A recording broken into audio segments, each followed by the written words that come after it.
Oh man. The whole point is to share it on here. Oh yeah, that's right. Embarrass the shit out of yourself. Keep the conversation, as random as possible. And you're doing a fine job on the radio.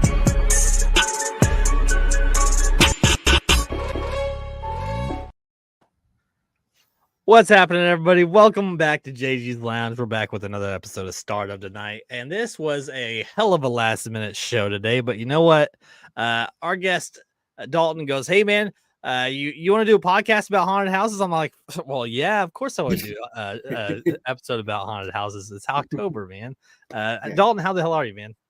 I'm doing pretty good. I'm pretty excited to be on board on this, and also, talk about the haunted houses and Halloween and any other things they want to discuss. So it's pretty exciting. Dude. I friended you through Kyle Ament. So I had Kyle on. So I've had Brett on first, and then I had Kyle on, and Brett was like, "Hey, I know Kyle." And then Kyle's like, "Hey, I got a bunch of people that I think would love to come on your stuff." So Kyle's been on 3 of the shows, and I've had Marcus McIntosh. I don't know if you know who he is. I know Marcus. I've worked with Marcus before. Yeah, Maurice. He's we had to reschedule, but me and him are still talking. We're gonna get him on in the next week. I love Maurice. He's a really good guy to talk to and work with. Talk about building a network, man. This is why I enjoy what I do. Dalton, man, why don't you tell everybody a little bit about yourself? All right, my name is Dalton. You can say some people know me in the haunt industry as a shocker. Also, people outside of the the haunt world of just Dalton Weaver, the actor or the filmmaker. So right, but yeah, and I got your IMDb pulled up here. It says, what is this? You're camera and electrical department and a producer. Yeah. Damn, nice, man. Well, what's funny is before I did acting, I was actually wanted to be a crew guy. Oh, seriously? Yeah, no lie. Damn. So did you start out on the behind the scenes doing the camera stuff? Yeah. Did camera, lighting, sound, assistant directing, producing. That's all I really love doing, but the problem was with a lot of the stuff that going into that field, you got to have money for the equipment, and that can be thousands of dollars. So I'm sitting here like, good luck with that. You know what? I'll just act. So you've dabbled in quite a bit of acting. You've been in quite a few. You've been in some series and movies, haven't you? Yes. Okay. So let's talk about that before we kind of get into the Halloween stuff. Actually, it relates to how I started, to be honest. So this is, again, it's like I started out as a haunt actor. Okay. And then and it's funny too, I also did entertainment at the mall driving a mini train. So it was like subconsciously I was, performing anyways, whether if at the mall or, at the haunted houses. And so I spent, I would say my acting career didn't start till 2016. And so before COVID hit. Yeah, before COVID. And there was an actress, and her name was Jessica Whitfield. And we both worked at the Edge of Hell in Kansas City. Hell yeah, I've been there several times. Yeah. And so I've told her that I wanted to get into acting and film.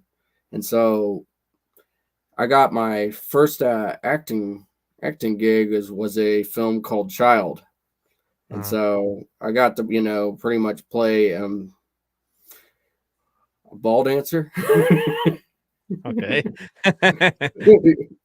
And so it went from there, and then after that I started working at the universities, KU Med and then also UMKC, where I was actually doing acting work there, but I was getting paid to be a standardized patient. You were acting as a patient? Yep.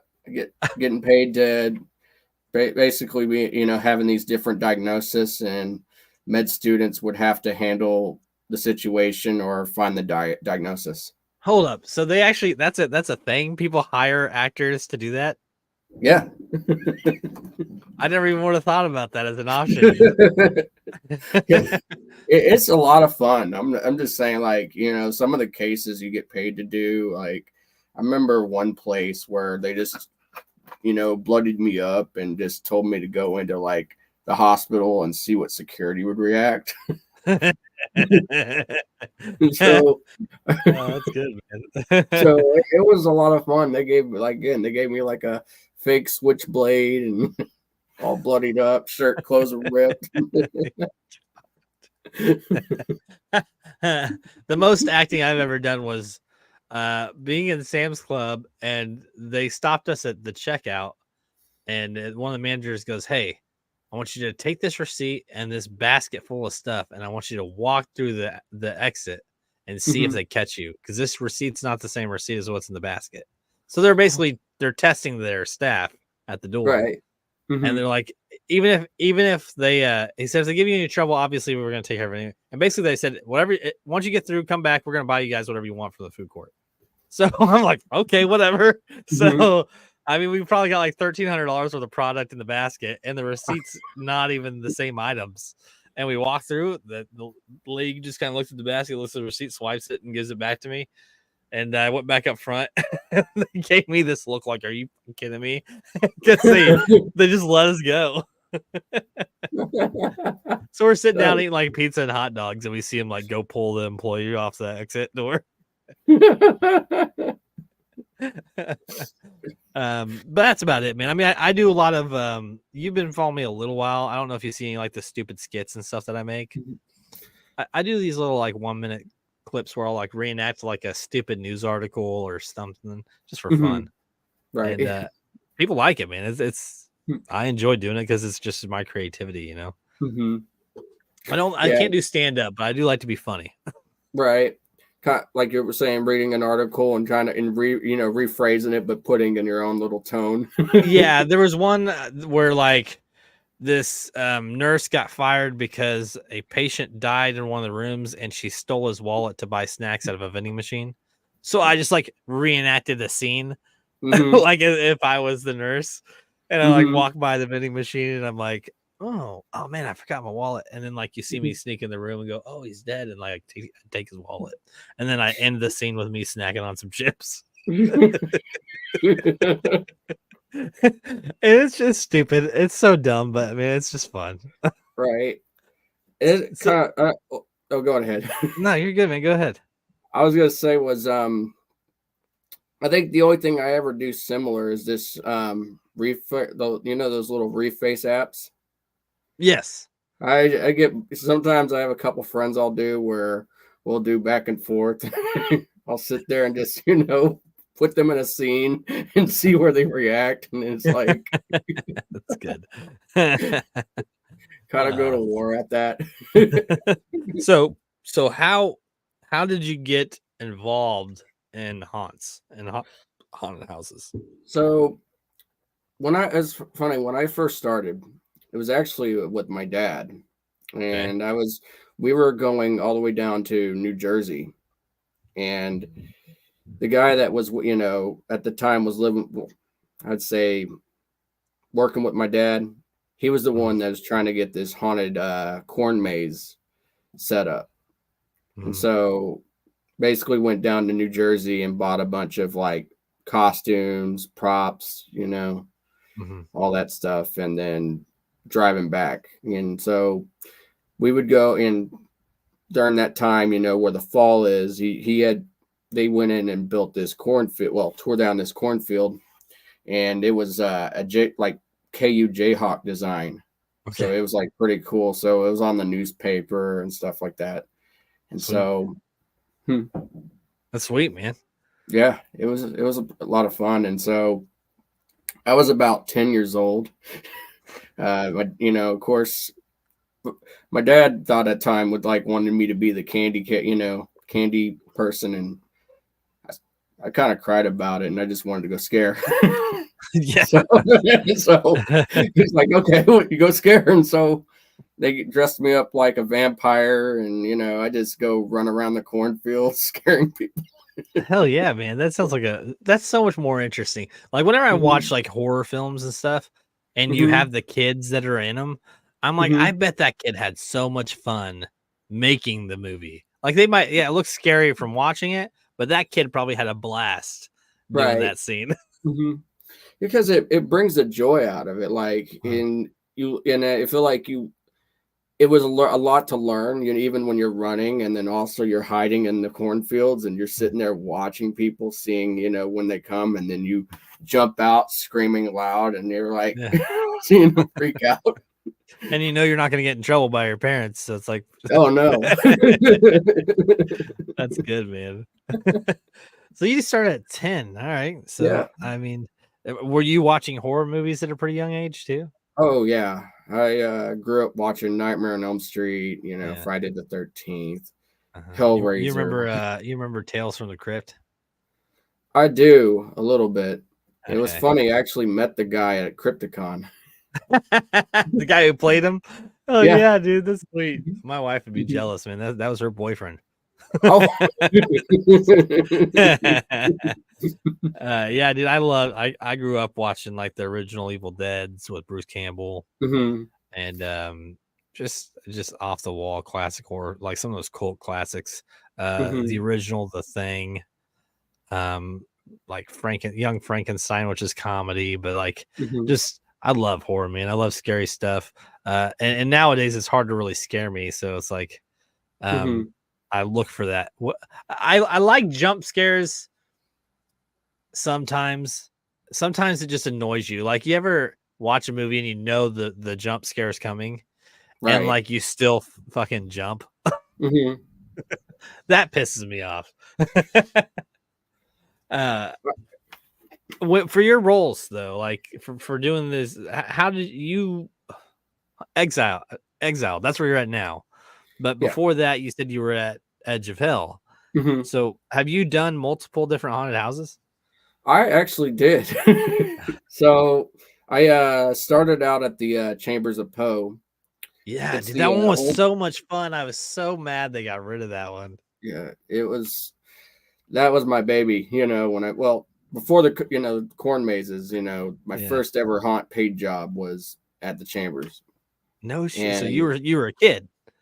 yeah. So I was like, it was actually probably a few months after I graduated high school.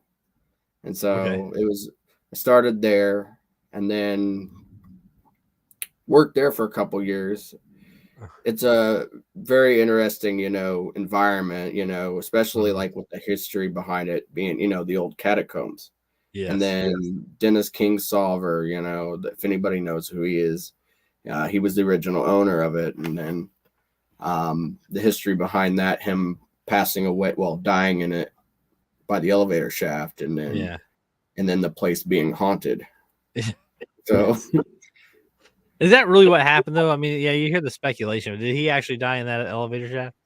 he did die in that elevator shaft. Yeah. Damn. Damn. Yeah, it like I said, it's crazy. It's like the fact that like the interesting things that happen in there. Uh-huh. So Yeah, I would say like you guys, you're just an actor, but I feel like just walking around that place, even as an mhm, employee, is creepy. It's got to be at least a little creepy. for sure. And you can't, and the things that you like in the area you just can't really explain. Like Uh, I remember just one time just hiding in a curtain for, in the old House of Usher and slash doctor room, and mhm. it just felt like this like presence was right behind me, just Right. like some weird energy touching you, and it's like, and so Yeah. it's I was like a teenager at that time, like discomfort. And that And was so Catacombs before it was at yeah, Edgar Allan Poe. this was at the Edgar Allan Poe, Yeah. and Oh, so Chambers of but Poe. Sorry, but yeah. Chambers of Poe. So Huh. So there's a go ahead. And I'm a firm believer in like the spiritual realm, and obviously I get that people don't believe it, and that's fine. Yeah. But I think when you're messing around with it, and I think in the sense of haunted houses, you're kind of dabbling in it. It's like whipping out a Ouija board. Like you're walking into somewhere that's meant to be coming off as evil. So that energy is already strongly negative. Oh, gee. Yeah. And you got me thinking now. Now I can give you a superstition story now. This actually goes from, so this was around 2017, and I worked at the Edge of Hell, and I don't know, there was maybe 5 or 6 people in this, this ballroom. Yeah. And I'm the only veteran that's been, that's worked my spot for 5 years. That's how I got the nickname Shocker. So, well, that's one of the reasons, but I thought would be funny to go scare all these workers. So the rest of the staff, like the other people that are in character. I would scare the staff.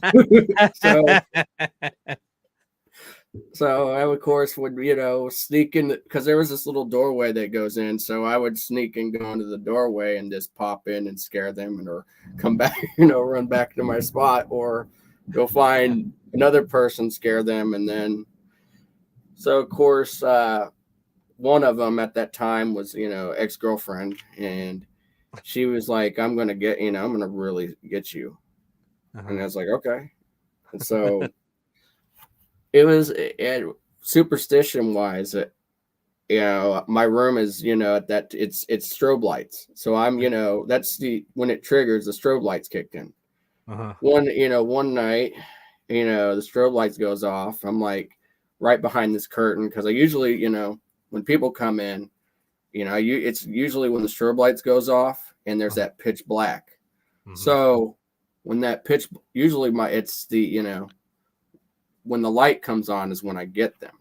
Yeah. And so, but that's just the timing. But something told me to turn my body backwards. Strobe lights hit.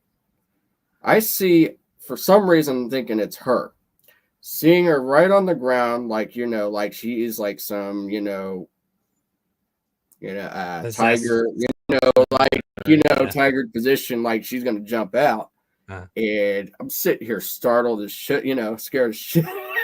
So like she's gonna charge, and then it goes pitch black, and then the lights go off. She's not there. Damn. It was like, and then I go out the door, and I ask her, I'm like, question, were you in the room? No. Oh, God. So, but you're swearing, like you saw something. Yeah, like it was some like spiritual projection that just happened right in front of me. Now, is this common? Like, do you hear this from a lot of the staff? I mean, do staff witness things that freak them out? Well, yeah. So besides even at the Edge of Hell, there's other other places that are haunted too down there, like the old John. Well, the whole West Bottoms, man. That whole area is just like the original KC, right? So yeah, I mean, it only makes sense that the whole area is probably fucking possessed by something, right? And then also the old Union Station's down there. So, I had a coworker of mine. My bad. You're good, man. But they would what was I gonna say? So the old Union Station down there. People. I do see people tuning in. So if you guys have any questions, feel free to throw them out there. So continue. The old Union Station. Yeah, the old Union Station. So that place. I'm back. Sorry, but the old Union Station. Again, it's one of the original places that was down there. You're good. That's better on Facebook. Are you good? But yeah, I'm good. phone was blowing up. The So, wonders of anyways, the wonders of live shows, people. right. So, it was the old Union Station down there. So there was a lot of things that happened down there too. And I had, like I said, an old friend of mine. Well, I say ex-friend now, but anyways, so they went in and did some like ghost hunting one night on over at the beast side. And so they were using this like voice ghost transmitter. And so, and then of course they would hear like random people saying like the different states, like Ohio, and so So I had an experience when I was a kid. Mhm. I was like 12, and I had my dog Reno. He was this Shar-Pei. Right. He was 4 years old, and I was in I don't remember what grade I was in, but I remember I came home from school. We had a barn in the backyard, and I let him out, and he wouldn't come. He wouldn't come out, which was never like an issue. And so I went in to try and get him, and he was like in the corner of the barn, kind of jumping like he wanted to play, but it was weird. And I remember going to grab him, and he bit me, and I mean I ended up having to go get stitches. And my stepdad got pissed off. He's like, he's gonna bite one of the other kids, and I'm like, no, he was. I don't know what was wrong with him. He's usually a really good dog. Don't fucking kill my dog. But he did. He ended up shooting him in the face and killing him. And he made me take him into the woods behind the house and bury him. And I buried him underneath this tree that he used to love to lay in, because I'd go out during the summer and I'd play in the creek, and he'd just chill out underneath this tree. So that's where I buried him. And I remember going home and going to bed. And about a week later, it's the middle of the night. I don't know what time it is, but I had like this ground window above my bed, and it was painted shut. Like, since we had moved in, we could not open that window. But when I woke up, it was open. And I'm like, well, that's weird, and I start looking around the room, and I make this shape. There's a shape like laying between my legs, but I could just see enough from the moonlight to where it was like a blob. But it starts moving, and I just start to hear like this low growl, and I wake up, and I'm like, oh my God, that's terrifying. Well, there was muddy paw prints all over my room. The window was still wide open, and I was freaking out. So I took off to the back where I had buried my dog, and it was just an empty hole. It was like either he had dug himself out or something got to him. And that was that was it. That was my. Since then, I believed. I can't explain it. That's that is. I would be like, what the fuck? Yeah, man. And I was young, dude. I was 12, Right. and then my stepdad was pretty abusive, so I was like scared to tell him, so I didn't. I remember cleaning my room because I was like, he was gonna blame me, but like, dude, just the most unreal experience ever. Because like, it's like, how do you explain that? Right. Have you ever been ghost hunting before? So I was in a paranormal group for just under a year. I did it because I think I dated somebody for a very brief moment that was involved in it. So I did it for like almost a year, but we didn't last very long. So, and I had an experience in some lady's house in Atchison that I never saw an actual entity, but so she called our group to come investigate. She had a party to go to that night, so we came in the day before, and she kind of toured the house. And the reason why she called us was because she had the cops come out several times because someone's been breaking into her house. Except the problem was that there was never a forced entry, so all like the windows and the doors were still shut and locked. But she'd go in and it looked like somebody robbed her house. And she's showing us around the house, and we go into her bedroom, and she's talking about how like some of the stuff moved in her room, and out of nowhere, there's like 6 of us in the room, and you just see her like dresser just slide across the room, and she's like, she's like, see what I'm saying? And we're all like, well, but that was the only thing that we saw that whole time. That was the most I've seen while I was doing a paranormal investigation. Last year was actually my first time ghost hunting. Okay. And I'm going to give a huge shout out to my buddy Jacob Collins. He's the ghost hunter. So this man's gone pretty much everywhere, even including the I can't even think of it. It's the Conjuring house. Oh yeah. So he goes places. So it's always interesting hearing the stories he goes through. And I tell you, for somebody that's been on one ghost hunt, I can see where people enjoy it, because the fact that not only you get scared, but it's also that addiction to where it's kind of like you enjoy the feeling, but also you hate the feeling. Yeah. Does that make sense? That I feel like fear can be an addiction. Right. Honestly, it really is. Yeah, like even like scared trauma. Like when I say scared trauma, like they're just the things that you don't see that are just disturbing, and it's like, and it still gives you that that gross feeling, but some people just enjoy seeing it more. Yeah. Like I'll just say like for let's say like go back to movies, for example, like Nightmare on Elm Street, for example, 4. There was this cockroach scene where the girl gets killed in a cockroach scene, and so that's like the traumatic, gross effect that I'm talking. I've seen all of the Terrifiers in the last like week, so there's that. Man, I haven't even seen the Terrifiers. It's not even scary. It's just gross. It's really the best way to answer it. Like it's worth watching if you like to cringe because how disgusting it is. But that's about like that's the gist of it. Like I don't think that it has like that natural horror aspect to it. The Terrifier or Art the Clown as itself, he plays the role so well because he doesn't talk at all. So he really has to be a very active kind of character to make it work, and he does. So I have to give him props for that.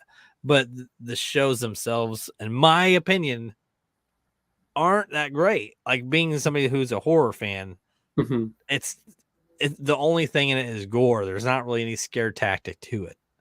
Right. It feels like like for me, it's like the movies get older, it's really getting hard to find that scare factor and that that timing.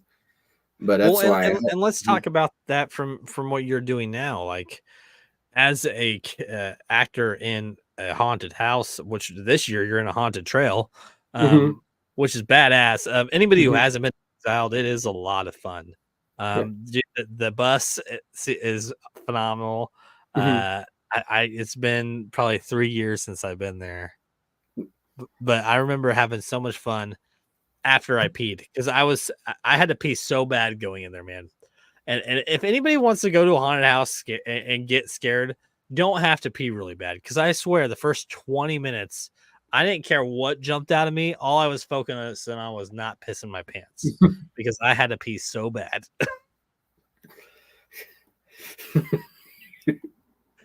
But as an actor that does hauntings, like what are your triggers? Like what is it that you're aiming at when you're going after somebody? So like I said, I've been in the industry for a very long time. So the first thing you want to pay attention to is the energy. And then of course the energy of the crowd. And so when you hear people screaming, you see a lot who's the people going to get scared. And then also you got to know your timing. So when I say timing, it's like there's an art to it. And so it's like kind of like going hunting almost. You stick in your place and you're in position, and then you figure out when they're coming. And then also what your surroundings too. And so if you have really like strobes, like when I worked at the Edge, I took advantage of that, so those strobe lights. Or if I had different floor effects, I would take advantage of those. But if you don't have those elements, it's all about the timing. And so so a lot of times it could be the people that are in the front scared, or it could be a lot of times it's the middle because that's typically how it works in my groups. Like so, when we went to Macabre, and I was the leader because everyone was complaining. So I was like, I told you guys in the beginning, just put me in the front. I don't mind it. Occasionally I'll get a little freaked out, but only because I literally can't see anything. I'm having to touch the walls to figure out where I'm going. but that's it. But yeah, the Macabre, I do have a huge shout out Macabre because I do love the people down there and also the actors. So huge shout out to them. They were good, man. It's funny Yeah. because like we would end up walking into a corner where there wasn't a door, and like they would just come over and make fun of you. Like, I remember like a couple of people in our group were like, "Where's the door?" And they're like, "Well, you're hot, you're real hot," or like even though we weren't at all, just like totally playing with us. Right. Is the scenes up there pretty nice too? Yeah, dude. So they had that neon spinning wheel, and it was cool because like, the clowns killer clowns. Yes, and it was cool because like the clown made us switch up like the group, like because we had our own way, and they're like, no, this person's going first now, and they wouldn't let us pass unless we did their way. Freaked the shit out of my wife. The two clowns are, like I said, they're very talented too. You know, huge shout out with them because I'll sometimes we'll sit there. It's funny because one of them I'm on Snapchat, and so I'll get to like hear some funny stories or some random conversations they post in that room. So I get a little bit of a laugh. So, but so you've basically your whole life's been around this. Oh, pretty much. It was, I'll tell you, it is weird to say it's like a drug almost for me. Because a dose of adrenaline. Pretty much. Like I've tried, there's been times where I'm like, I'm ready to be done with it. But it just seems like every year gets better or something new. And I'm like, But do you think is it like a career option? Like, because I feel like, is there any benefits? Is there insurance? Is there anything like that in it? Well, from where I'm at, there's a lot. I say there's pretty good benefits, from where I'm working. That's good. But some places don't have that type of, they may have some type of insurance, but a lot of times it's, again, they don't. My guess is they don't, it's not on the policy, if that makes sense. Right. But I'm just talking out of my ass on it. Yeah. and I don't want to lowball any of these other places you worked at by any means. Oh yeah. But I've been following Exiled for a while. I've been seeing the advertisements about one of the producers from the Saw films coming out here. I know he did the Repo Man opera as well, or the Repo opera. I can't remember his name. What's his name? The guy who's running the Exiled stuff. It's Darren Bousman. Yes. I've been seeing some of his stuff on the Exiled page. And I feel like they switched it up a lot this year, man. Our biggest, and I know you probably weren't involved in the pricing, our biggest concern in the beginning was how expensive like the different tiers were. Right. But like I get the experiences were different too. So like I knew that like we had to sign waivers like to actually get touched and stuff like that. So I mean, are you guys getting to utilize those and touch people? Yes, there is you can, with those waivers, there are some actors that can touch you. Yeah. But also depends on what you're wearing. Cause again, it just, there's some where if you wear like let's say you wear a green, that's the one where you're just kind of you can't be touched. You could get messed with, but it's very limited. So those things are kind of like a boo for us. What do you think of it like doing outdoors compared to indoors? It brings a lot of memories back for me because like I said, when I first went down there, again, this is just from being a Boy Scout and also working with my dad and so it was just getting that feeling like I was telling one of the managers, I'm like, this is like a mixture between haunted houses and Boy Scouts to me. being out in the woods and doing all just having fun. And so that's good, man. And you said this is your first year. It's funny, when COVID hit, they were planning on doing a Krampus haunted trail out there, like for Christmas. They were going to do one, and we were so excited. And then when the COVID hit, it was like, but it just ruined it. It never happened. And I remember reaching out to Exiled on Instagram a couple months ago, and they're like, I have no idea what you're talking about. I'm just like, I was like 4 years ago, man. You're like, what? I was like, excited for this. Yeah, this actually brings back to this mask. Actually, one of the show since we're talking about that. So you have to wear like how do you wear it? So it's the thing's broken, but I would wear it like this. And so, like a mask. But the teeth would move. So okay. Was there like a guard in there that opens and shuts? Yeah. And nice. But again, that was just, stuff to, because that year I was almost wanted to be done with it because I was like, I don't really have any way to scare anybody until, getting masks like that. And then it scared people. So, because I would move my mouth with it, Right. And so, but yeah, the pandemic was a very interesting year. I'll say, if we're going to go into that storytelling. Yeah. It felt like a combination between Worlds of Fun and Macabre Cinema, The Beast, and Edge of Hell. And it kind of felt like, to me, again, it's like everybody's fighting for their jobs this COVID.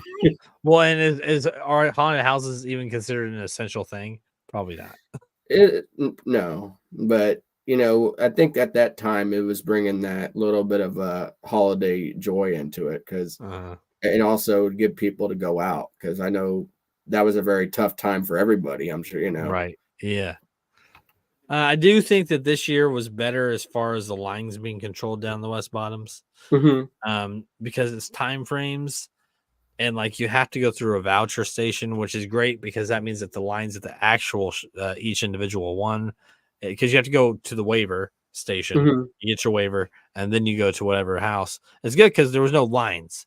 I remember a couple years back when there was a bunch of shootings down there, and I was there that night before they happened. And I remember the lines just being absurd. Even if you had VIP, it was just impossible to get in. The traffic is just it's crazy. But like I said before, I haven't worked down there for a couple years, but I know from when I worked there, the traffic was huge. The condo, and when I say condo lines, they're like we're talking from 10 to 20 people stuck in a room or stuck up the stairs, and it can, with that traffic, it's like getting stuck in car traffic almost. Yes. And so when you're in, one of the bigger challenges as a performer is trying to entertain that, that condo line. And you have to space out the groups too, right? Like, because if they get all crowded together, it's probably a lot more difficult. It is. And you got people that are getting mad, and then and it's like, this could create a lot of tension. And so, but I'd say if you can make them laugh, that's awesome. But if you can sit there and scare them, that's even going to help too. Yeah. So it's just being able to try to create that entertainment, for that time being. Yep. So are you pretty close with a lot of like the families and the owners of a lot of these places? Or at least they know them. They know, well, the owners I got a decent relationship with. And so like I said, but with the managers, I have I got a good rapport with a couple. One, like I said, without lowballing, it wasn't really the most mutual, if that makes sense. Yeah. Like when I say like mutual, like basically business wise, for how you're trying as a performer, you're trying to like excel, you're trying to get better, trying to show, to become better as an actor. And then, but it becomes to where one side is not giving, I guess would say they know you're very talented, but it's also, you're going to, it's not really, you're not going to grow. Okay. I don't know how to put that. Does that make sense? Yeah, no, it makes sense. I can't really think of a better way to describe it. So, but it's it was becoming to where, I guess like this, it was becoming to a position where there was no challenges for me, and then it was all becoming a job. If that Gotcha. makes sense. And so, what I see is when I make money, is if you show passion and you find the things that you enjoy doing, you're going to make more money. Right. Oh yeah. That's 100%. the way. That's my work ethic, So, and when you do that, they're going to leave. That's where you're going to get paid more. Right. And that's, I mean, is it decent wages? I mean, obviously we don't have to talk numbers here, but I mean, is it decent wages to be an actor in a haunted house? For compared to other jobs out there? I'd say it really depends on your position. And so that actually makes sense. So, and also what spot you're at, because when like I said, when I worked, let's say at the Edge, I was getting max pay, at there, but I'm not sure what the pay, the pay raise, well, the pay's over there. Yeah. I was thinking, because again, during that time, the pay was always different. Like 5 years ago, whenever, the max pay was like $11.50, Yeah. And so now, and because of the wage increase, it could be between like $17 an hour, which is, that's decent. But yeah, that's right. But I can say is the place I'm at now, I'm making more, that's, but you're also delivering a different experience too. I mean, like, I feel like the whole, like, the physical aspect of it and knowing that they can touch you and stuff kind of adds a whole nother element of scare. Right. And you're outdoors. I mean, you have a great guy helping produce and direct the whole thing. Mm-hmm. And apparently you got celebrities coming out there now too. Yeah. Yeah. I guess Tech9 visited, and some lady actress from California came out or something like that. Spelling. Yeah. Mm-hmm. Did you get to meet them? Yeah, actually did. I didn't meet Tech9, but I did meet. Well, didn't really meet, but I encountered her. Yeah. So I got to scream out of her. It's fine. Right. That's good, dude. That's good, man. I'm glad that you're enjoying it. Have you had any other crazy paranormal experiences like that down there? Yeah. Or there in not general? Down there, no. Apparently there's actually a cliff. Is that right? In Exile, like in those woods? Like if you get too far, there's actually a cliff. I honestly don't know. I am. So you really haven't explored Huh? You haven't really explored a whole lot of it? No. Well, I actually, like maybe a few weeks ago was the first time I actually got to go through the trail. Oh, wow. Yeah. And it was pretty cool. I'm not going to lie. I was like, it's fun, man. I remember like really enjoying it. There's only a couple trail haunts in the city, and that's the biggest of them. That's probably the closest to like a West Bottoms haunted house. There's one in Buckner, Missouri. It's called like the Dark Woods or something, Dark something. And we've done it a couple times just because it's cheap. It's like $15, and it's good, but it doesn't even get close to Exiled. One of the cool things I could say, like with Exile, is it brings out that old school, scare, where a lot of places, like for me, when I worked at the Edge, and there was a lot of people using a lot of jump scare tactics. Yeah. And so it works, but it does, it's nice to, if you're going to, be able to do more than just a jump scare, because there's going to be customers out there going to be walking there. If you're just going to jump at them and then go back to your spot, that really just, there's going to be some that's just, again, you're killing the theater to it. Right. And so of course, when I was, at that time I was managing, and I try to bring some of that theater into it. And so like I gave you example, one of them was this mirror lady, and all she did was swing in a chair, and I was like, that's pretty boring, and I was just pretty upfront about it. And I'm like, how about you just act crazy and just start yelling at people, So she would just go at it in that mirror and just start, acting nuts. See, that would be fun though. Uh-huh. I could totally get into that. But what about so Exiled? What do you think differs most for your experience compared to doing the houses? Oh, truthfully, we have a lot of top-notch actors. So when I say, when I speak on that, again, because I've worked in both communities, from the haunt community and also the acting community, there's a lot of very talented people in that pool. So they're being able to, not only be a character, but also being able to entertain, and also bringing that that character into magic, without just being just a jump scare. And so and then but also applying a story, so they have a character in the story. Is it like, yeah, so all the characters in there are part of a story to do with right. What is it? Exiled's theme this year? Is it Wicked Woods or something like that? Oh, Crooked Woods. Crooked Woods, whatever. It's something to do with woods, all right? You're good. But yeah, I knew that there's literally a theme to it. So that's pretty sweet. Yeah. And again, it's just depending on the way I'd probably, the best way to put it is, it's like going through your own horror movie, and you create your own story.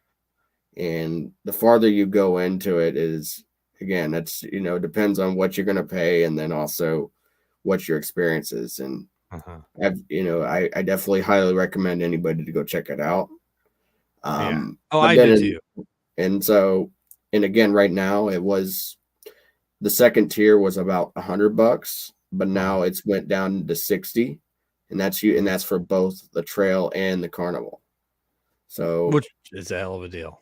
That is. And again, isn't the only difference between the 2-tier and the 3 tiers? The 3-tier gets alcohol. No, the 2 tiers you can get alcohol, but like I said, again, it's just actually, yeah, the 2 tiers you can get alcohol, but again, I could be wrong, but just come drunk, people, okay?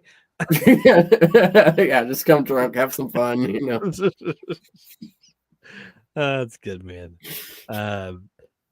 It's fun to be able to kind of talk to somebody like you, because I've done a lot of haunted houses, and I've never had the opportunity to sit down with somebody who's on the other end, to be the one scaring the people.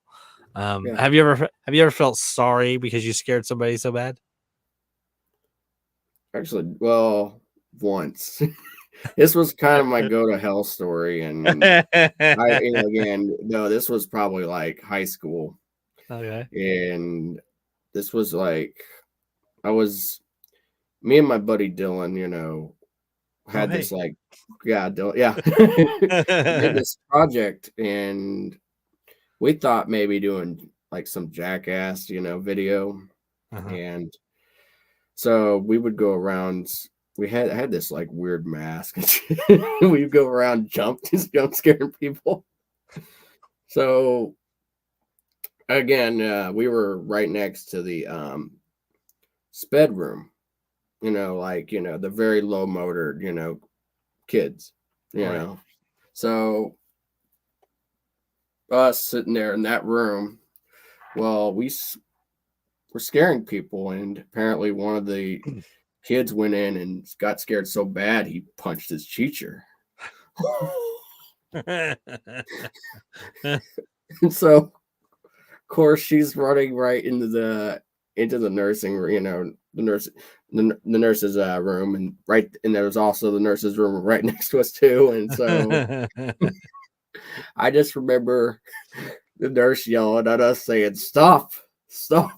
and blaming us for scaring them because the teacher got punched. And so I at that time I felt bad, I was like, oh, so no, I was bad to where I want to go home.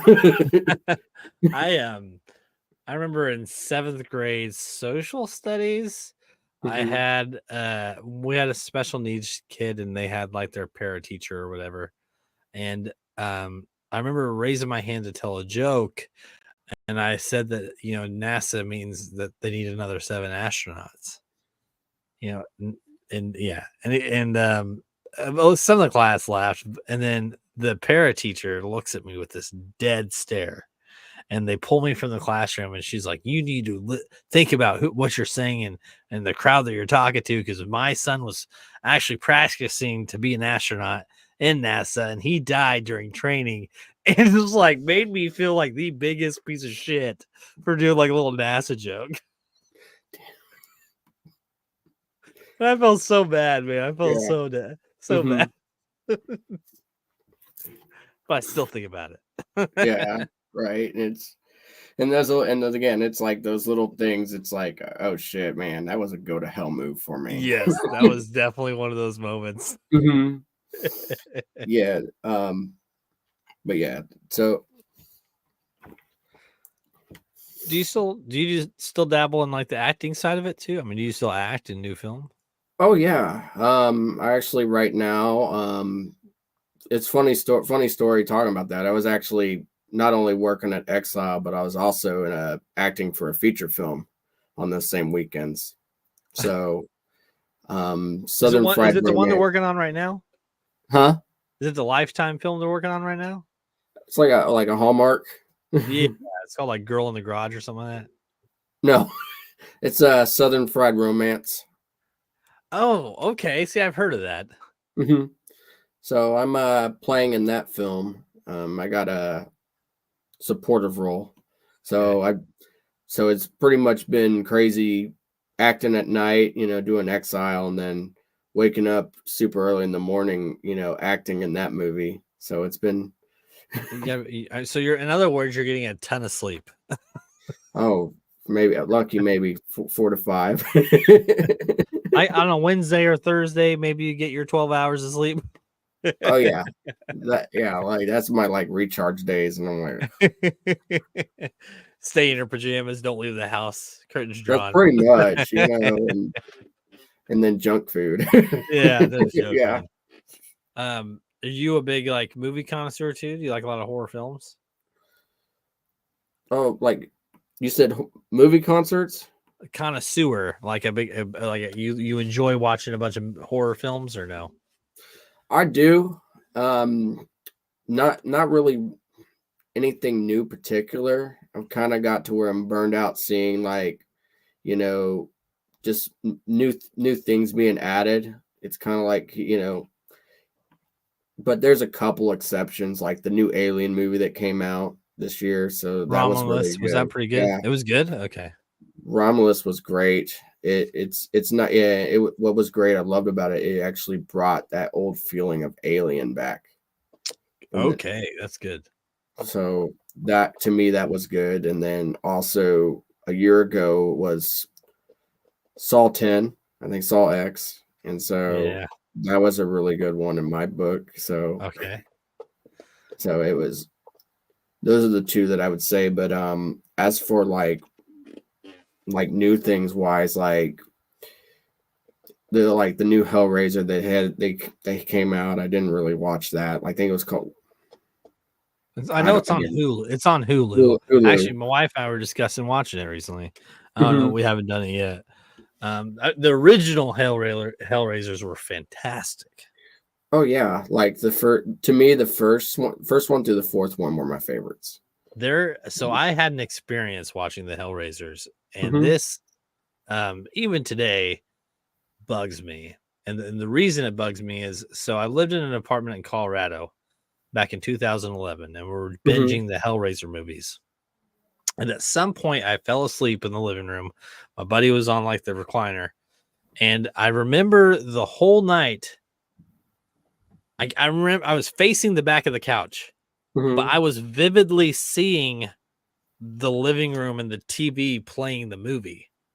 And I kept like, there'd be a scene that was scary, and I would remember I'd like open my eyes and turn my head from the back of the couch to the TV. And I'm like, dude, I'm literally visualizing the whole thing as it's happening. And then I turn back and I'm trying to doze back off, and it happens again. And I'm like, I'm seeing the TV, but then other things start happening in the apartment. I start noticing like people walking around in the kitchen that aren't really there. And then I'd wake up because something would happen, and then I'd turn around to see, and they wouldn't be there, but the TV be playing the same scenes that I'm like visualizing while I'm sleep. It was absolutely absurd. And then the next day, so it was just me and my roommate. He was passed out on the recliner, and we both said the same thing, that we were experiencing the exact same thing. And it was during watching the Hellraiser films. But again, I think it's kind of one of those things where you're like dabbling in negative energy. So like it's possible that you're drawing this kind of stuff towards you. Yeah. You know, I believe in that stuff. Yeah, another funny story. I actually was living at an old friend's house, and next door was a church. And these are, again, I'm nothing against anybody that's religious, but they were a Christian family. Of course, every night I would play a horror film every night before going to bed, and it had everybody screaming. Yeah, those that shows how much I loved horror films, whether if it was like Nightmare on Elm Street, Hellraiser, Friday the 13th. Have you ever seen the movie Dead Alive? No, I haven't. Okay, it's on YouTube now. It's 1992 film from New Zealand. The creator of the original King Kong did this film. And basically it starts out with the zookeeper on Skull Island, where King Kong's from, and captures this rat monkey, and he's bringing it back to New Zealand to put in the zoo. And then it fast forwards to this guy's on a date, and his mom's spying on him on his date, and she gets bit by this rat monkey that's infected with the zombie virus. Yeah. So he takes his mom home, and she starts turning, and he's like babysitting her, basically. And like he has nurses come over and check on her, and like she turns the nurse, and like this whole film is based inside this one mansion, basically. And so eventually his uncle shows up and sees his mom that he's been nursing. And he's like, why haven't you buried her yet? You better fucking, he calls the morgue and all this stuff. And he's like, I'm taking over this house. And he throws a big party. And so his mom and the nurse, and there's like a couple other that he's gathered over time, and he's like babysitting all of these zombies, get loose, and like the whole party turns to zombies. But you can't kill them. Like it's not just shoot them in the head or stab them in the head. They don't die. And I don't want to give away too many details, because some of the scenes where he's like killing them are so brutal, but it's like a spoof kind of comedy. It's like got comedy to it. It's good. I recommend it if you like more classic zombie films. You know what my favorite ones were? What's that? Another one I forgot you mentioned, Hills Have Eyes. Oh, Wes yes. Man, if you want something, I feel like it's realistic, man. I feel like that kind of stuff exists. Well, it's they make films like that based on like true stories too, and where like a family's up there, like stranded out of nowhere, and then you have your vehicle breakdown, and then you have people just out there keeping an eye on you. Yes. And one of the cool things, like I could say, like what Wes Craven, again, I think Wes Craven was pretty amazing doing this, but is setting all these booby traps in his films. Yes. Wes Craven. So I have we're acquaintances. I wouldn't say we're friends. We keep in touch. His name's Mark Scheffler. Wes Craven did a film called Last House on the Left. Yeah. Have you heard of it? I heard of it. Yeah. So the original is like early 80s or late 70s. One of the main characters' name is Mark Scheffler. Now he's a comedian. He's older. He lives in California. I've had him on the show, but that's a great one too. He said Wes Craven's an awesome dude. I'm like, just the fact that you got to shoot a film with him and meet the guy is awesome. So yeah, no, I agree. A lot of your older horror films, man, are really good. House on Haunted Hill, I thought was pretty good. The original and the remake, but I thought they were pretty good. The two of them. Yeah. 13 Ghosts. That was decent. Ghosts was good. Yeah. But yeah, man. What's coming? I mean, how many? You only got 2 more weeks at Exiled, right? Yeah. Yeah. I'm debating on if I'm going to come out there, man. I'm debating on it. I really should. You should at least give it a shot. Again, I haven't been through, like I said, the Trail of Terrors. I can't speak on that, but I know that they did a lot of different stuff this year. Like I said, I highly recommend people checking it out. We've been getting pretty good review. There's been pretty good reviews, feedback. I think again, it's been very different from the hot cultures that I've worked in. So, yes. And I guess as we wrap this up, I mean, is this something that you think you'll do again next year, or do you like to kind of switch it up? I think that is a really good question. It's just I'm sure it's going to draw me back in, but also just to see if they, if they're, the interest is again wanting me to come back. And so, but I would really like for them to do that. I think a Christmas themed horror trail would be awesome. They were talking about doing a Krampus, like Christmas themed haunted trails. And this was when COVID hit, and like it sounded fucking phenomenal. And I think that's an experience people don't get in haunted houses. I really think that they should look into doing that, because that would draw in a hell of a crowd. Yeah, for sure. I think like everybody loves to bring, having a little bit more Halloween, like even outside. But the problem, I think the biggest problem is the fact that, business, because when you're like after the season's over, it's really hard to get people drawn in from that holiday. Well, I feel like there's a lot of newer films though, like even kid films like Monster House, Paranorman. Well, I guess Paranorman not so much, but like Nightmare Before Christmas. I feel like they're starting to almost blend the holidays in some films. And I think also immersion theater is becoming a big deal too. Yes. And again, that's maybe, again, I don't know how long it's been, but it's been, for me, I've only been familiar with it for a few years, but it's been a big hit to where, like I said, it's been, being able to get people to come in and, not only get that, that entertainment, but also see, having that engagement with those characters. And so that's good. As long as nobody, gets inappropriate, I think everybody's going to be good. Well, that's where you kind of blame the writers. If you come dressed provocative, you can't be mad if something. Right. It's like, don't blame me, blame the dialogue that was written. That's good, man. Hey, dude, man, Dalton, I really appreciate you having you coming on today. What's even cooler is you're just another local. You live in the area. It's fantastic. I have people from all over the world. It's kind of nice to be able to build a bigger network in town. And I think recently I have a lot more actors and film directors and I've been in touch with.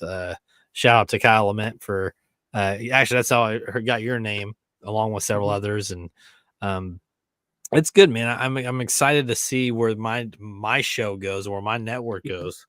And I appreciate you being a part of it today, man. Oh, not a problem. Like I said, I think it's just, it's a good net. I think podcasting has been a big, big hit, just especially for locals, even to be able to network themselves, but also network with you. And so, I feel, and also to, getting that makes me appreciate more from the, the small things, even like the smaller podcasts, does that make sense? Yeah. I mean, that's what I am. That's what this network is, man. I mean, we're building into something bigger, but it's just, it's about building a community. And I've been doing it for 4 years, man. Like I said, I have reach over several countries. I've got contacts, I've got people all over there. I've got 3 other admins that help me with this network. And it's something I enjoy doing. And I think I have a good voice for it, and I haven't had any complaints yet. So I'm just gonna keep doing it, man. This is my guys' night out. I don't like go to the bars. I know, like I'm gonna go downstairs for a bit. Sometimes I'll have a beer, sometimes I don't. But this is me enjoying myself. Right. And I think it's also pretty cool. You've done, again, you've done a really good job, just, chatting, engaging, asking your questions. I'll just say I'm an atypical, I'm autistic here. So, and so it's already, tough for me to sit there and like, go through the questions, and you did a really good job, helping me. Yeah. Good, man. That's what I'm here for. And when you messaged me earlier about doing the show, I was like, yeah. And then you like, I'm free the next weekend. And I'm like, how about tonight? I'm down. Let's do it. That's another thing. I don't really do scripted. I got a true crime I got like 19 podcasts on this network. And I host 4 of them. And one of them is a true crime one. That's the only one that I do script. And I wouldn't even say script. It's more like I have to take notes because whatever crime I research, I need notes for it. But other than that, everything's unscripted. I like having that raw interaction with people because it makes great content. And when I'm making clips, it's also great content. And yeah, dude, it's just I love doing it, man. I can't. My wife knows I love doing it, and she hates that I love doing it so much. It's a special interest, and so like for me, like filming and acting, I could be doing it all day. Some people will be probably annoyed, like tell me to stop. I'm like, no, this is yeah. And it's kind of like seeing the final product too, and you're like, man, that was good. That turned out so, and then like you feel better about it, knowing that the outcome of it was fantastic. For sure. And I always like, I don't know, like I like the final of it, but I'm also like, let's see if I can do it better. Or I always critique, man. Right. I always re-listen to the episodes. I'm like, well, maybe I could have said this instead of that, or maybe I could have. Maybe next time I'll ask this, and it's fine. I mean, it's just a way how I learn and I move forward. And if you listen to my episodes 3 years ago, I'm a hell of a lot better now than I was 3 years ago. It's like it just takes the practice of our craft, right? And so the more we do it, the more it takes more we master it, and the more, and again, we all, even though if we slip, but like again, like I'm sure like we have conversations like this live, there's always going to be that drop of the ball, but it's also learning to pick it up, right? So dead air. I call it dead air. Like for me, it's like I don't care if there's mistakes. I don't care if there's Wi-Fi issues or buffering. We're doing a live stream show. It's gonna happen, and it does. I think filling the void, unless the power completely goes out, then there's literally nothing I can do, guys. Sorry, but filling that dead air or making comedy off of the fact that it's messing up, that's, you have to have that aspect, because if you don't, then it's just random 2 minutes of fuck. 2 minutes like shit. It's like, I apologize, guys. Yeah, like you gotta at least be entertaining the people that are listening or watching while it's happening. Here's this elevator music. We do another countdown in the middle of the episode. Yeah. We'll do this random commercial. Well, Dalton, man, it's been wonderful meeting you. I definitely want to stay in touch. Like I said, I have a lot of shows. You're welcome to come on other ones. Sure. I'm actually recently started adding the shows to IMDb. So my IMDb profile is going to be really good because I've got a lot of shows. This show in particular has got almost 200 episodes. And then I've got like 3 other shows. But then I also produce and directed the other 19 of them. So I'm slowly adding them, and IMDb, if anybody's ever used it, is kind of a pain in the ass getting the stuff set up. But then once it's set up, it's pretty easy to go in and add the rest of it. That's for sure. Go ahead. Oh, I said it was a good chatting with you too, and like I said, I would like to, if I get some ideas, I'd love to talk more. Yeah, dude. Yeah, we have a conspiracy theory podcast. We got a true crime podcast. I've got other comedy podcasts. And it's all about just having a good time, man. We even do improv skits too that are a lot of fun. Just going around just random bullshit. So have you ever seen Whose Line Is It Anyways? The show. I'm gonna tell you, I'm like a caveman to my house. Have you ever seen the show Whose Line Is It Anyways? Is that like It used to be Drew it's on Carey. ABC, right? Is it on ABC? Drew, I think so. Drew Carey used to host it, and there'd be Yeah, comedians. Drew Carey, yep. And they like two or three different actors on it, and they would do like a little skit, get together, say some random stuff. So what I do is I've met a lot of comedians doing this. What I do is I get like 3 or 4 comedians or podcasters or actors that I've met, and one week I'll say, okay, here's the scenario, and I'll do like a messenger group, a Facebook messenger group. And I'll say, here's your scenarios. Each of you need to send me 3 1-minute skits, and however you want. And then I make a short film out of everybody's skits, however they send me. And it's good for me because the reason I started doing it is because it tests me, and it really kind of helps me with like the editing process of what I do. And the outcome of it just is always so much fun. We did one called Paranormal Hunters, and that we were investigating a house where there's a couple who used to throw orgies, except somebody poisoned the lubricant and everybody died. So we were doing an investigation. It's only like an 8-minute skit, but it was just fun, man.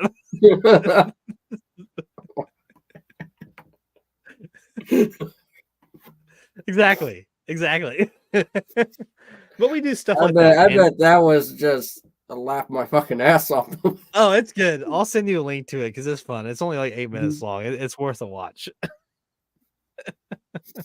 But you're welcome to do those. We do those every now and then too. I call them Burn After Playing. They're just these short skits. I think I'm gonna start calling them short films now that I'm kind of getting more into IMDb. But dude, it's so much fun. The last one we did was called Decay, and I did it almost like a documentary setup. So basically, my team was called to a town because there were multiple reports of people missing their teeth. And there was people were saying that the tooth fairy was showing up and stealing people's teeth. So our crew went to the town to try and hunt down the tooth fairy. And it was just stupid fun, man. It's stupid, but it's fun. But you're welcome to do some of those with us, man. It's a lot of fun. Everything we do on this network is just to have a good time, man, and entertain people. Social media has been a huge impact. Instagram, Facebook. Actually, most of my views are on Facebook. So you guys on Facebook, big shout out to you guys. Rumble is starting to take off. And it's just, I mean, knowing that people are watching this stuff and enjoying the content, and I'm meeting people like you, and just kind of growing, it feels good.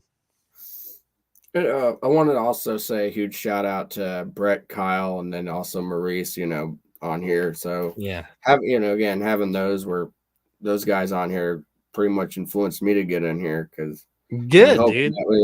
More people can get on board, because again, this is fun. I'm not gonna lie. Yeah, thank you. Yeah, that's what it's about. I've had people come on here like nervous before we go live, and I'm like, I promise you, by the end of this, you're gonna want to do it again. That's what I'm feeling. Like I could probably do this for another hour. Just bullshit. Oh, we've done all kinds, dude. I've done the most absurd stuff too. Like we did a hot challenge one time. So there was 3 of us. There's a guy called the Hot Sauce Boss on TikTok. I actually met him through Wee Man from Jackass.